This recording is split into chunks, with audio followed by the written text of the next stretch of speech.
भावो कुभावो अलखियाल सहू भाव को भाव अलख हाल सहू भावो कुभावो अलखियाल सहू भाव को भाव अनक याल सहू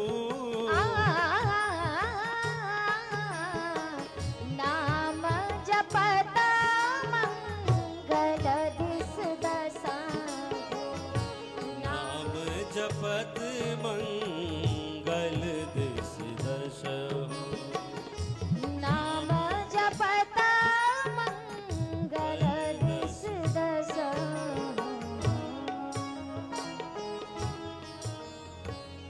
भाव कुभाव अलख आलसहु नाम जपत मंगल दिस दसहु। ये नाम की महिमा है, ये नाम का प्रताप है।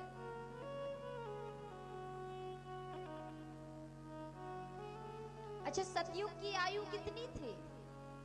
सतयुग कितनी वर्ष तक चला? 17,28,000 वर्ष तक। और त्रेता 12,96,000 वर्ष तक। और द्वापर 8,64,000 वर्ष तक। और कलयुग 4,32,000 वर्ष।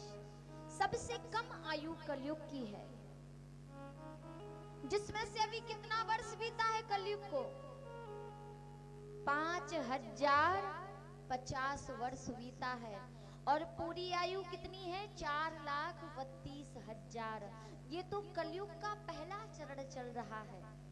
अच्छा, सतयुग में एक व्यक्ति कितना जीता था? 1,00,000 वर्ष। कितना जीता था? 1,00,000। और जब त्रेता आया तो 1,00,000 में से एक जीरो हटा दिया। त्रेता में एक व्यक्ति कितना जीता था? 10,000 वर्ष। और त्रेता के बाद द्वापर आया तो 10,000 में से एक जीरो फिर हटा दिया। एक व्यक्ति कितना जीता था त्रेता में? द्वापर में 1,000 वर्ष। और द्वापर के बाद जब कलयुग आया तो 1,000 में से एक जीरो फिर हटा दिया। कलयुग में एक व्यक्ति कितना जीता है? कितना? 100। लेकिन ईमानदारी से बताना, आज 100 वर्ष भी कोई जीता है? अगर किसी ने 70 क्रॉस कर लिया तो समझ लेना कि भगवान की उस पर अनन्य कृपा है। अगर किसी ने 70 क्रॉस कर लिया तो भगवान का कृपा पात्र है वो। क्यों?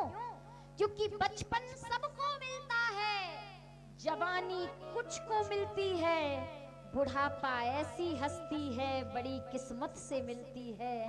बुढ़ापा ऐसी हस्ती है बड़ी किस्मत से मिलती है।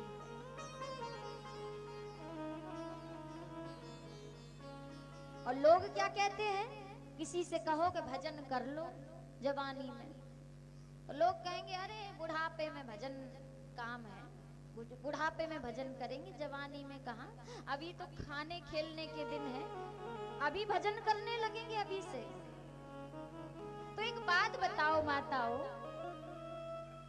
जवानी में आप भजन नहीं करते और बुढ़ापे में जब मुख में दांत नहीं बचते, पेट में आंत नहीं बचती, शरीर 3 जगह से टेढ़ा हो गया, बाल सफेद हो गए, अंगम गलितम पलितम मुंडम दसम विहीनम जातम कुंडम, अंग गला जा रहा है, 3 जगह से शरीर टेढ़ा हो गया, आंखों से दिखाई नहीं देता।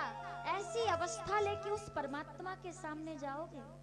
अगर भगवान के सामने जाना ही चाहते हो, अगर भगवान को अर्पित करना ही चाहते हो, तो अपना जवानी रूपी खिला हुआ पुष्प ठाकुर जी को चढ़ाओ, तब भगवान स्वीकार करेंगे।